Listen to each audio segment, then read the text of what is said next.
परमेश्वर के नैरेटिव में जीना, नया जन्म पाना, उद्धार पाना, पापों से क्षमा पाना, पवित्र जीवन जीना, प्रभु की सेवा करना, यीशु के अनुरूप ढलते जाना, उससे मिलने के लिए तैयार होना, पुनर्जीवित हो जाना, पुनरुत्थान की सामर्थ में नए बदन के साथ इकट्ठा होना, उसके साथ इसी धरा पर 1000 साल तक यरूशलेम से राज करना, उसके बाद उसके अनंत धाम में नए यरूशलेम में जो स्वर्ग में रचा जा रहा है उसके साथ हमेशा के लिए रहना। ये नैरेटिव खुदा ने दिया, ये नैरेटिव दुनिया के पास नहीं। और जिन लोगों को उन्होंने इस नैरेटिव के साथ बुलाया और चुना कि वे परमेश्वर की महिमा में जाएं, अगर वे अपने पाप में भटक जाते हैं और अपनी आंखें मूंद लेते हैं तो क्या नैरेटिव खत्म हो जाएगा? कल मैंने आपसे गंभीर बात की थी और मैंने ये कहा था कि परमेश्वर की प्रजा में पवित्र लोग ना हो, ऐसा कभी भी नहीं हुआ। आहाज के समय में, आहाब के समय में एलिया जैसे नबी थे। एली के बेटे जब सब गंदा काम करते थे तब शमूएल जैसे नबी थे। जब दाऊद पाप में गिरा तब नातान जैसा नबी था। जब बाबुल के लोग मिस्र की गुलामी में गए तब डैनियल जैसे लोग थे जो राजा को हतप्रभ कर रहे थे और राजा के सवालों का जवाब जो दुनिया में कोई नहीं दे सकता था वो दे रहे थे। और अपने परमेश्वर के लिए निरंतर दिन में अनेक बार प्रार्थना करके एक स्टैंड लेकर 7 पात से अपने चेहरों को चमकाने वाले लोग थे। और उनका नैरेटिव क्या होगा? सारी निराशा के बीच में डैनियल की किताब आप पढ़ लीजिए, वो गुलामी की निराशा में नहीं था, वो भविष्यवाणी की आशा में था। सुन रहे हैं? इसको बोलते हैं नैरेटिव ऑफ गॉड। पवित्र लोगों के लिए हमेशा आशा है और वो आशा परमेश्वर उन्हें देता। और ये परमेश्वर की बड़ी मेहरबानी है कि प्रजा के इस प्रकार से रसातल में उतरने के समय में वो अपनी अद्भुत बातें उनसे कह रहा। सुनिए, हालात बहुत खराब है। 10 गोत्रों को उनके पाप के कारण गुलामी में जाना, 10 आज्ञाएं तोड़कर हर आज्ञा तोड़ी उन्होंने। और सबसे पहली आज्ञा थी कि मुझे छोड़ दूसरे को नहीं मानना। बाल देवता, मोलेक, आशेरा की मूर्तियां बना ली। सुलेमान के समय से शुरू हुई। और परमेश्वर ने कहा था अगर मुझे छोड़ोगे तो मैं तुम्हें ऐसे पतन में ले जाऊंगा कि तुम्हारा चारित्रिक पतन भी हो जाएगा और ऐसे मुल्क के रूप में, एक देश के रूप में तुम बच ही नहीं पाओगे। 10 गोत्र गुलाम हो गए 721 बीसी में अशूर के द्वारा। 605 बीसी में आक्रमण शुरू हुए। 3 आक्रमणों के चलते 585 बीसी के लगभग यहूदा और बिन्यामीन 2 गोत्र जो है वो बाबुल के गुलाम हो गए। अब गुलामी दिख रही। यशाया जब बातें कर रहा, समाज सड़ रहा, लेकिन वो समाज के सड़े हुए समाज के बीच में अपनी बातें कहता और परमेश्वर का वचन कहता। उस नैरेटिव पर जीने वाले हैं ना। जब तक सुनने वाले हैं और जब तक जीने वाले हैं, भले वो कम संख्या में हो, खुदा बात करता रहे और अपने नैरेटिव को बना कर रखे। सारी दुनिया में पाप में पड़ी थी, तब भी एक नैरेटिव था खुदा का जो नूह के पास था।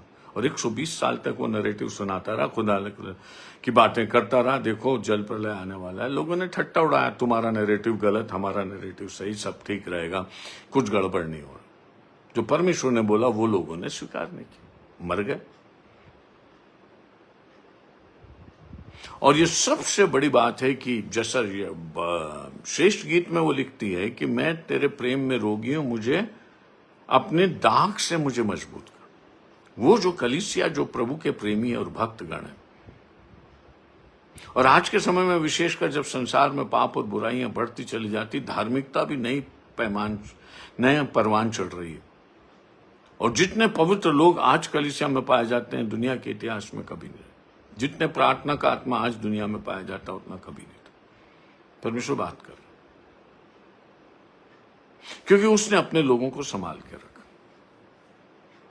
एलिया ने कहा खुदा मुझे उठा ले क्योंकि मैं अकेला हूं और ये इजेबेल मुझे मार डालना चाहती है।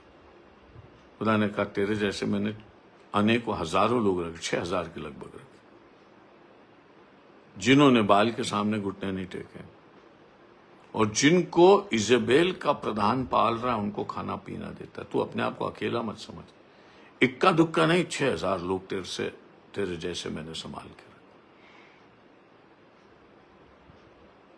परमेश्वर के कार्य अद्भुत है। और पवित्र जनों के कारण वचन बोला जाता है, और पवित्र जनों के कारण दुनिया को, कमजोर चर्च को और भटकी हुई दुनिया को परमेश्वर के गूढ़ वचन मिलते हैं। इसको भी समझ लो। तो 26वें अध्याय से 39वें अध्याय में कुछ ऐसी पहेलियां हैं जो खुदा ने अपने लोगों के लिए रखी, और खुदा बात कर रहा है। इब्रानियों 1:1 में लिखा है कि पूर्व युग में उसने हमारे बाप दादाओं से बात की और अब पुत्र के द्वारा हमसे बातें की। बोलता है वो, क्योंकि उसका नैरेटिव कभी मिट नहीं सकता। परमेश्वर की युक्ति कभी असफल नहीं होती। लिखा है यशायाह 9 में, हमने अध्ययन किया, उसका नाम अद्भुत युक्ति करने हारा, पराक्रमी परमेश्वर, अनंत काल का पिता और शांति का राजकुमार हो। उसके राज का कभी अंत नहीं हो। दुनिया में राजा रजवाड़े आएंगे चले जाएंगे, लेकिन उसका राज्य कभी खत्म नहीं हो। जो बीज उसने धर्म का बो रखा है इस दुनिया में, उसको सिरे से खारिज करने वाली दुनिया में कोई ताकत नहीं। वो धर्म सदा बना रहे। धार्मिकता स्वर्ग से झुकती और सत्य भूमि पर से उदय होता है। ये परमेश्वर के कार्य करने का तरीका भजन का लिखने वाला कहता।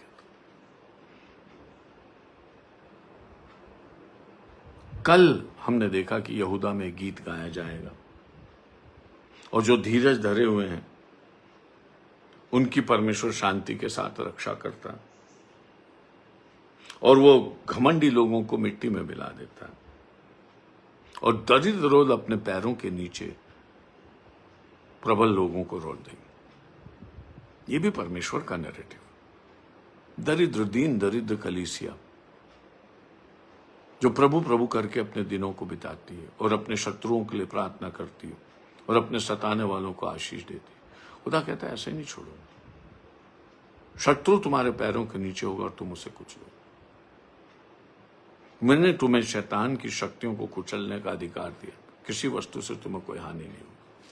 और रोमियो 16:20 में परमेश्वर का वचन कहता है, शीघ्र ही परमेश्वर शैतान को कलीसियों के पैरों के नीचे कुचलवा दे। ये प्रोसेस है। उस नैरेटिव को रखना जरूरी। इसी तारतम्य में हम आगे इसी 26वें अध्याय के वचन को देखें। धर्मी का मार्ग सच्चाई है, तू जो स्वयं सच्चाई है, तू धर्मी की अगुवाई करता। अब धर्मी का मार्ग जो है वो सत्य। यीशु कहते हैं मार्ग, सत्य और जीवन में। वो नहीं कह रहे मैं सत्य सिखा रहा हूं, वो नहीं कह रहे सत्य का मार्ग दिखा रहा हूं, मैं सत्य। और अगर वो सत्य है तो उसके अलावा कहीं भी सत्य नहीं है। अगर अन्यथा सत्य होता तो उससे सत्य के रूप में आने की आवश्यकता नहीं होती, क्योंकि सत्य उपलब्ध था, सत्य नहीं था। यहां पर बहुत स्पष्टता से कह रहा हूं, धर्मी का मार्ग सच्चाई। बस सच्चाई मिल गई तुझे। और हमने देखा है कैसे परमेश्वर अपने लोगों को सच्चाई से श्रृंगारित करता। और लिखा, सत्य से अपनी कमर कस के खड़े हो। तुम्हारी जो आधार है, फाउंडेशन है, वो सत्य है। जो इफिसियों 6:10 से आगे परमेश्वर के हथियारों के बारे में बात करते हुए कहता, सत्य से कमर कस लो। यहां पर वो कह रहा, तू जो स्वयं सच्चाई है।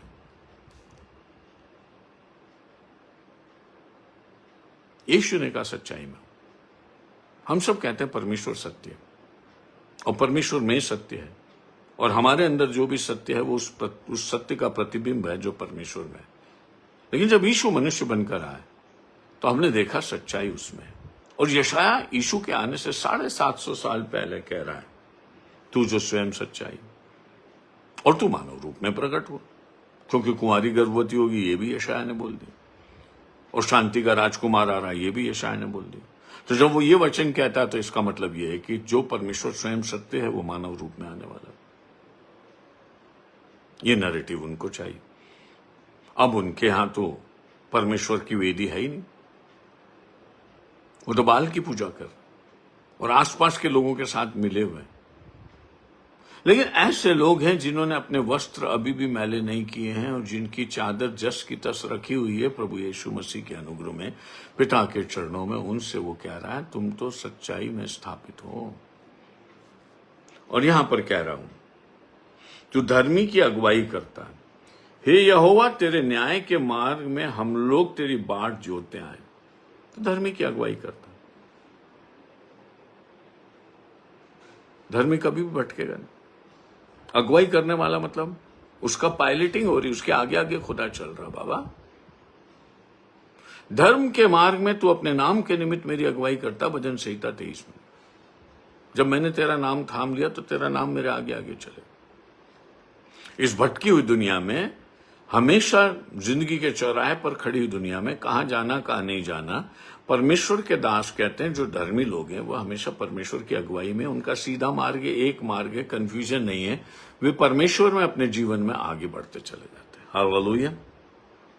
हे यहोवा, तेरे न्याय के मार्ग में हम लोग सदा तेरी बाट जोते आए हैं, और तेरे नाम के स्मरण को हमारे प्राणों में लालसा बनी रहती। ना, हम तेरे न्याय के मार्ग में, मतलब जो बातें न्याय उचित हैं उसमें हम बने हुए। देखिए, उस समय में अत्याचार हो रहा था। यीशु के समय में यीशु ने कहा, हाय शास्त्रियों फरीसियों, सब प्रकार का अनाचार है, शास्त्र है लेकिन तुम सब गंदे काम करते, विधवाओं को लूटते हुए विचार करते, गंदे काम करते, सब तो करते हो। तेरे न्याय के बाट राह में हम बाट जो रहे। जब लोग अन्याय और अनर्थ में अपने जीवन को बिता रहे, तेरे न्याय के मार्ग में हम चले। लिखते हैं नए नियम में, प्रभु के दास लिखते हैं कि तुम जब उनके जैसे गंदे काम नहीं करते तो तुम परमेश्वर की ज्योति को उन पर प्रकट करते हो। आज की दुनिया में धर्मी बने रहना सबसे आसान है, क्योंकि अधर्म इतना फैल गया कि बस आप खड़े रहो तो ही आपका धर्म चमकने लगता है। क्योंकि गलत काम में लोग इतने लगे पड़े हैं कि अगर आप एक अकेले खड़े होकर भी बोलेंगे कि मैं तुम्हारे साथ गलत काम नहीं करूंगा, तो आप ज्योति के समान चमकोगे। ज्यों ज्यों पाप बढ़ता जा रहा है, धर्म का प्रकटीकरण आसान होता जा रहा है। ज्यों ज्यों अंधेरा गढ़ता है, वैसे ही वैसे दीपक की रोशनी अपने प्रभाव को दिखाने लगती है। समझ ले, ये परमेश्वर का वचन। तेरे नाम के स्मरण कि हमारे प्राणों में लालसा रहती, हम नाम ही नहीं छोड़ते। याद रखते रहते, सदा याद रखते, न्याय का पथ नहीं छोड़ते, तेरी सच्चाई में बने रहते। अब यह शायद तो नबी है ना, वो तो दुनिया के सामान पाप नहीं कर रहा, वो तो यहोवा का दास है और यहोवा उसके द्वारा बातें कर रहा है। तो वो अपने कैटेगरी के लोगों की ओर को रिप्रेजेंट करते हुए कह रहा है। यहोवा नबी तो अभी भी है, और अनेक लोग हैं जिन्होंने अपने वस्त्र मैले नहीं किए, तो उनका सहारा है। रात के समय मैं जी से तेरी लालसा रखता हूं, मेरा संपूर्ण मन यत्न के साथ तुझे ढूंढता, नाम स्मरण करता हूं, रात में जाग जाग कर मैं तुझे ढूंढने का यत्न करता हूं। आप कल्पना कर सकते हैं, अंधकार और पाप में डूबे हुए संसार में नाम स्मरण करके रात रात जाग कर यहोवा को खोजने वाले तब भी है, थे और आज भी है। और आजकल तो नाइट विजिल और रात रात भर जागकर प्रार्थना करना, क्योंकि यीशु से हमने प्रार्थना करना सीखा, वो रात रात भर पर्वतों पर जाकर प्रार्थना किया करता। तो प्रार्थना का संबल तो हमें प्रभु से मिला। और यशायाह कह रहे हैं कि प्रभु तेरे दास तेरे भवन में है, तेरे मंदिर में है, सब कुछ तहस नहस। बेचारे पवित्र लोग भी बंद कर जा रहे हैं, डैनियल जैसे, शद्रक मेशक अबेदनगो जैसे। वे भी दूसरों के गुलाम, वे भी आतताइयों के प्रहार को सहते हैं, पर उनके अंदर धर्म पाया जाता है जिसको कोई उखाड़ नहीं सकता। ये नैरेटिव है खुदा, और ये मुझे और आपको एनकरेज करता। दुनिया चाहे कितनी भी बिगड़ जाए, जीतेगा तो धर्मी, क्योंकि परमेश्वर धर्मी की ओर। मैं आपको एनकरेज करना चाहता हूं, अगर आप डामाडोल महसूस कर रहे हैं अपने जीवन और आपको ऐसा लग रहा है कि मैं स्थिर नहीं रह पाऊंगा, तो प्रभु का ये वचन आपके लिए। आपके अंदर परमेश्वर का बीज है, और अभिषेक से आपका जुआ टूटेगा। और जिसको परमेश्वर ने माता के गर्भ से यिर्मयाह के समान अभिषेक किया, वो संसार पर विजय प्राप्त करे। और आप उन धर्मियों की जमात में हो जाओ जिनकी जात में खुदा ने अपनी बुलंदी डाल रखी और अपनी विजय डाल रखी। आप नेचुरली विक्टर हो, और दुनिया की चीजें आपको बहुत हल्की और ऑड लगती हैं, और आप उनसे बिल्कुल प्रभावित नहीं होते, क्योंकि आपके अंदर जो आग जल रही है खुदा की, पाकीज़गी की, पवित्रता की, आज्ञाकारिता की, न्याय को बनाए रखने की, उसके नाम को स्मरण करने की, रात रात भर उसकी लालसा करने की, यह आग आपको इस दुनिया में हमेशा विजयी बनाएगी। और दुनिया की कोई चीज आपके सामने अगर आएगी तो भस्म हो जाएगी, क्योंकि आप पवित्र आग में श्रृंगारित। आगे का वचन बहुत खूबसूरत है, क्योंकि जब 9वें वचन का दूसरा भाग, यशायाह 26:9 से दूसरा, क्योंकि जब तेरे न्याय के काम पृथ्वी पर प्रकट होते हैं तब जगत के रहने वाले धर्म को सीखते हैं। परमेश्वर का ट्यूटोरियल हमेशा चल रहा, और परमेश्वर इस दुनिया में अपना धर्म का कोचिंग क्लास हमेशा चला रहा, और धर्मी उसमें रोज सीखते रहते। ये कब होता है? जब परमेश्वर न्याय के काम पृथ्वी पर प्रकट करता, जब वो अन्याय को दंड देता है, जब आप बुरे कामों के प्रतिफल को इस दुनिया में देखते हैं, तो परमेश्वर का वचन कहता है जगत के रहने वाले धर्म को, जगत के रहने वाले द होल वर्ल्ड धर्म को सीखते। अधर्म का बुरा उदाहरण लोगों को धर्म सीखने के लिए प्रेरित करता। जब अधर्मी दंडित होता है, और जब इस दुनिया में बुरे काम के बुरे नतीजे आप देखते हैं, तो धर्म सीखते हैं। अंत को देखिए। भजन का लिखने वाला कहता है, जब दुष्ट पनपते थे मैं बड़ा बेचैन हो गया, लेकिन जैसे मैंने खुदा के घर में बैठकर उनके अंत को देखा, मुझे शांति मिली। परमेश्वर कहता है मेरा धर्म सिखाने का तरीका ये भी है कि जो अधर्म में चल रहा उसके हश्र को देखो, उसकी हालत को देखो, और तुम धर्म सीखो, क्योंकि तुम्हारे अंदर परमेश्वर का बीज है। तुम उनके समान कभी भी नहीं बनने पाओगे, और तुम उनको दुखद स्थिति में देख देख कर अपने धर्म में आगे बढ़ोगे। Are you listening to me? क्या आप सुन रहे हैं? ये परमेश्वर का ट्यूटोरियल है जो आज दुनिया में विश्वासियों को दिखा रहा हूं। आप अपने धर्म में लगे रहते, लड़ाइयां चल रही हैं, बड़े बड़े लोग एक दूसरे को मार रहे हैं, क्योंकि वे ईश्वर की आराधना करने को तैयार नहीं, लड़ने को तैयार। लोग सिंहासन लगा लगा कर कह रहे हैं पूरे दुनिया के मालिक हम, और ऐसे मिट जाते हैं कि उनको याद करने वाला कोई नहीं होता। आप धर्म सीखते हैं उन बातों से। स्वयंभू के घमंड से भी आपको धर्म सीखने को मिलता है कि स्वयंभू का घमंड कहां लेकर जा रहा है। आप धर्म सीखते हैं। आपकी शिक्षा, आपकी परमेश्वर में आपकी शिक्षा के क्षण, कीमती क्षण कभी आपसे दूर नहीं होते। न केवल आप शास्त्र पढ़कर सीखते हैं, लेकिन वर्ल्ड अफेयर्स को देख के सीखते हैं। हेलो, अगर आपने एक हाथ में बाइबल और दूसरे हाथ में आज का न्यूज़पेपर नहीं रखा, तो आपने बाइबल ही नहीं पढ़ी ढंग से। आप सीखने के लिए तैयार नहीं है, क्योंकि आप दुनिया की चीजों से प्रभावित हो रहे हैं और आप अपने अंदर के वचन को दबा रहे हैं। लेकिन जब आप अपने अंदर के धर्म को स्थापित करके दुनिया को देखते हैं, तो आप हर दिन सीखते हैं। एवरी बिलीवर दुनिया की हर घटना से उसको सीखना चाहिए, क्योंकि उसको कलाम मालूम है, उसको दुनिया का अंत मालूम है। और जब उसको दुनिया का अंत मालूम है, तो हर इवेंट उसके लिए एजुकेटिव होना चाहिए। और वे लोग जो प्रभु से मिलने के लिए तैयार नहीं और प्रभु के वचन की गहराई में नहीं जाते, वो इन चीजों से बैफल्ड होते हैं, परेशान होते हैं, मुश्किलात में आते। लेकिन धर्मी हमेशा नाचता रहता, गाता रहता, क्योंकि उसको हर बात से सीखने को मौका मिलता। दुष्ट पर चाहे दया भी की जाए तो भी वह धर्म को न सीखेगा। दुष्ट पे आप कितनी भी दया कर लो, उसकी दुष्टता जाती नहीं। तो परमेश्वर कह रहा है मैं दुष्ट पर दया करता हूं, इस उम्मीद में कि वो धर्म सीखेगा, लेकिन वो सीखता नहीं, क्योंकि उसकी जात में दुष्टता है। लेकिन धर्म राज्य में भी वह कुटिलता करेगा, और यहोवा का महात्मा उसे सूझना पड़े। धर्म राज्य में कुटिलता करे,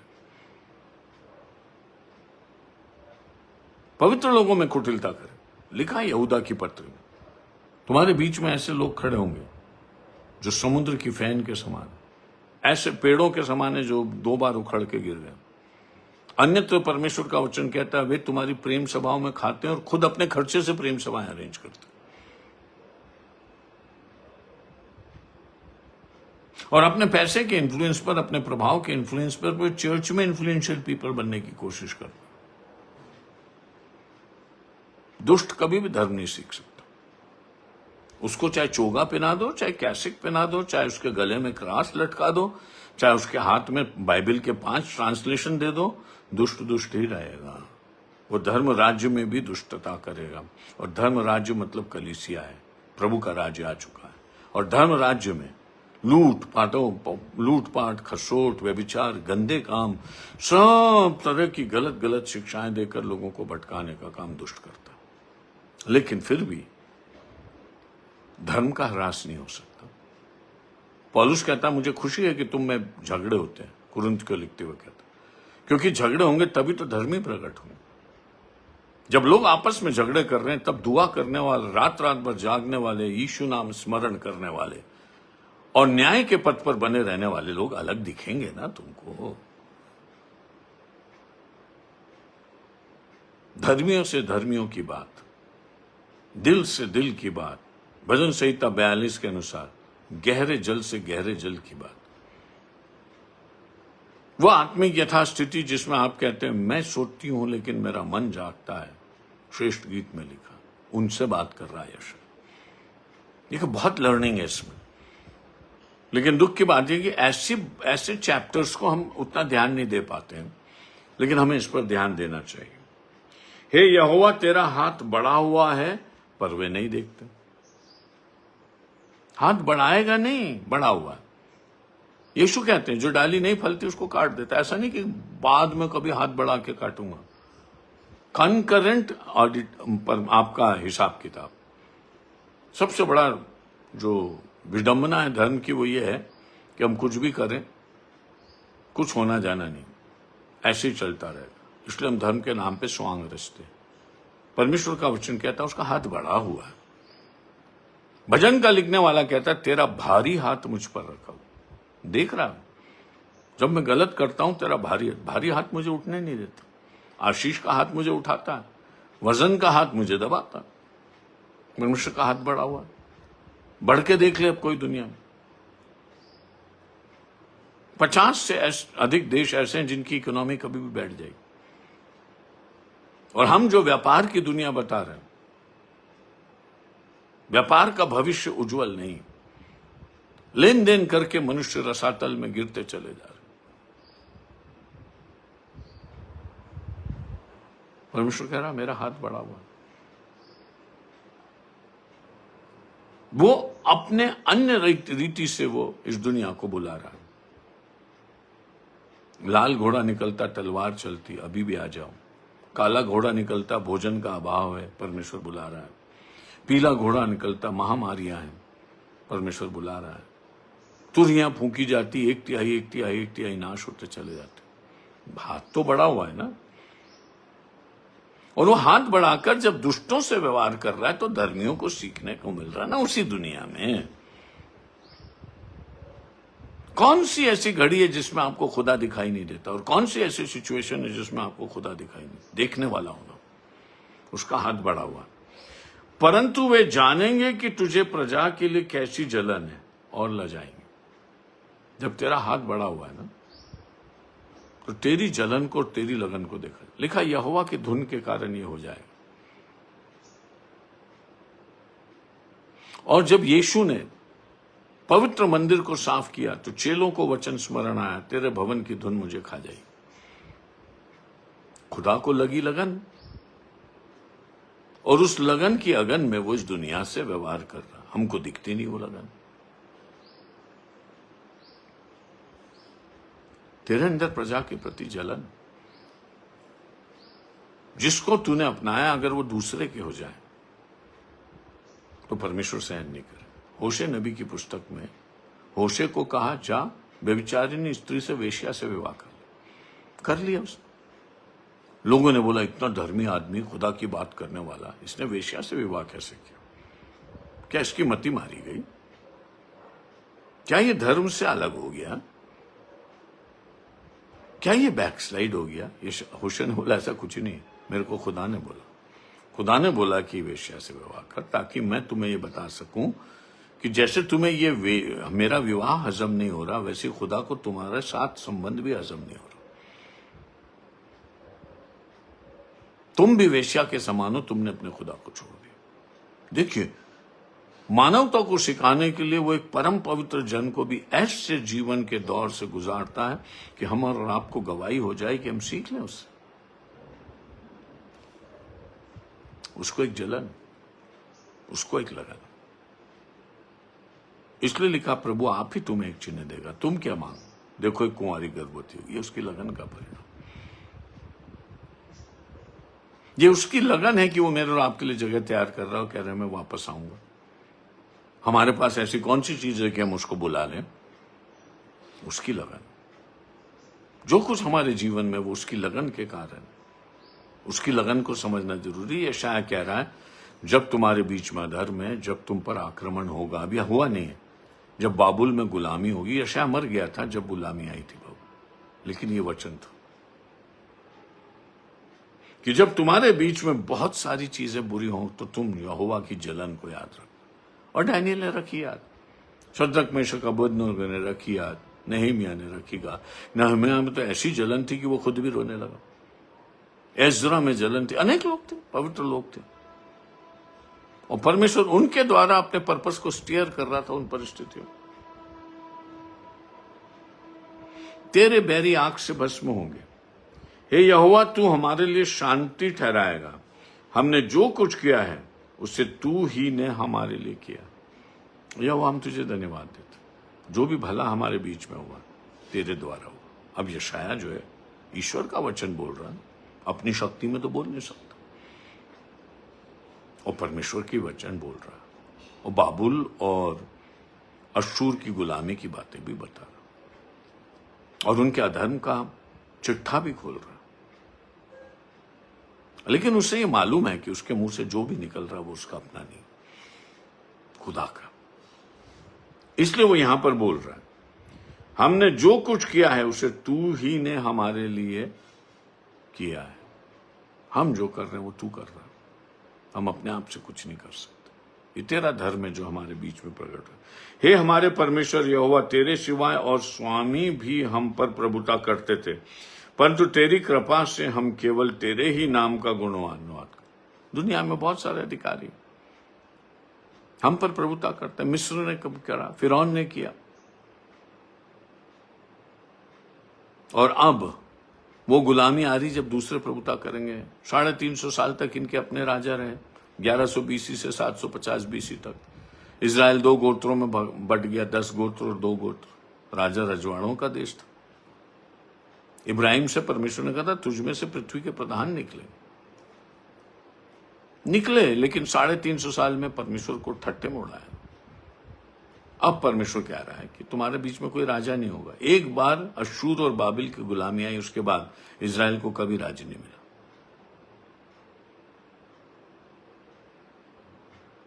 यहां तक कि 1948 तक उनका अपना देश कहने को नहीं था।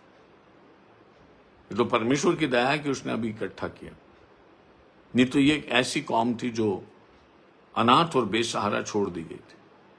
और यीशु ने कहा था, हे यरूशलेम, कितनी बार मैंने चाहा, जैसे मुर्गी अपने बच्चों को अपने पंखों के नीचे रखती है, तुझे समेट लूं, तूने नहीं चाहा, अब मैं तुझे उजाड़ छोड़ रहा हूं, और तेरी सुधि तभी लूंगा जब तू कहेगा धन्य जो प्रभु के नाम से आता। जो दुनिया के अंत में लोग यीशुआ यीशुआ पुकारेंगे और प्रार्थना का आत्मा खुदा देगा, जकरिया 12:10 के अनुसार, तभी यरूशलेम की सुधि ली जाएगी। अन्यथा यरूशलेम परमेश्वर के द्वारा ठट्टों में उड़ाया जाएगा, और उड़ाया जा रहा है। शांति का नगर आज दुनिया भर में अशांति का कारण है। परमेश्वर कहता है ये ठट्टा नहीं है क्या?